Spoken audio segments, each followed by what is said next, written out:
So, you're planning a trip to Asia in 2026? Awesome. But if you're traveling from Canada, there's a really important health briefing we need to go over before you pack your bags. Let's dive right in. All right, let's kick things off with a question. Have you ever wondered what deadly virus comes from fruit bats? I know, it sounds like something straight out of a movie, right? But believe it or not, for travelers heading to certain parts of the world, this is a very real, very serious health issue. And the answer is the Nipah virus. You'll often see it called NIV for short. Now, it's a zoonotic RNA virus, which is, a fancy way of saying it's a virus that jumps from animals to people. And this is especially crucial if you're heading to places like Southeast Asia or India. This is definitely one you'll want on your radar. Okay, so what is this thing exactly? Well, Nipah's natural home is in fruit bats, specifically a type called Pteropus bats. The virus hangs out in their saliva, their urine, their droppings. You get the picture. And from there, it has a few different ways it can make the jump over to humans. All right, so it comes from bats. Got it. But why is this such a big deal? Why is it considered such a high-stakes threat? Let's really dig into why health officials, and frankly, why you as a traveler need to take this one very, very seriously. Just look at this number, from 40% all the way up to 75%.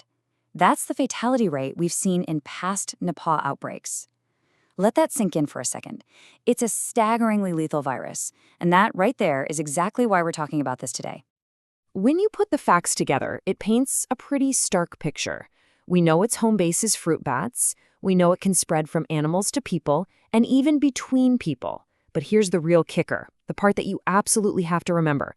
There is no specific cure and no vaccine. All doctors can do is provide supportive care, which means they're just managing the symptoms. They can't actually fight the virus itself. So, knowing how incredibly dangerous this is, the next logical question is, right? How do people even get it? Because understanding the how is the absolute key to protecting yourself.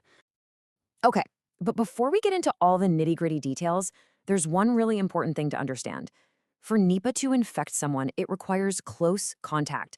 It doesn't just hang in the air and spread super easily like respiratory viruses we're all familiar with, like COVID-19. And that is a really crucial and maybe a little bit reassuring difference. So how does that close contact happen? Well, there are basically three main routes. The first is through contaminated food. We're talking fruit or maybe raw date palm sap that an infected bat has, gotten its secretions on. The second is by coming into close contact with an infected animal, like a sick pig. And third, and this is a big one, it can spread from person to person through contact with body fluids like saliva or blood. So that's how it gets around. But what does it actually look like when someone is sick? What are the warning signs? Being able to recognize them is so important. Symptoms usually pop up anywhere from 4 to 14 days after someone's been exposed. And catching it early is not just key for the patient, but also for stopping it from spreading to anyone else. Well, Nipah kind of has two different faces, two main ways it can attack the body. First, there are the brain-related or neurological symptoms. This can start out seeming like a bad flu, fever, a bad headache, but it can get much, much worse, leading to confusion, seizures, and even encephalitis, which is a really dangerous swelling of the brain. The other side of it is respiratory. Think coughing, shortness of breath, and really severe breathing problems. And as if that's not enough, people often get hit with muscle pain and vomiting too. Which brings us to, honestly, the most important part of this whole conversation. How do you stay safe? Because remember, with no vaccine and no cure, prevention isn't just, a good tip. It is everything. This right here is your playbook for staying protected. Look, your defense plan is actually pretty straightforward. It boils down to 3 simple but absolutely critical steps. Step 1, avoid risky foods. The number one thing to watch out for is raw date palm sap. That's a well-known source of outbreaks. Step 2, wash your produce and wash it thoroughly. Use safe bottled water if you can, or even better, just peel your fruit. And step 3, this is a golden rule for all travel, right? Practice good hand hygiene. Wash your hands often and wash them well. Let me just say this one more time so it really sinks in. With no treatment and no vaccine waiting for you, these steps, they're not just helpful suggestions. They are literally your only line of defense against the Nipah virus.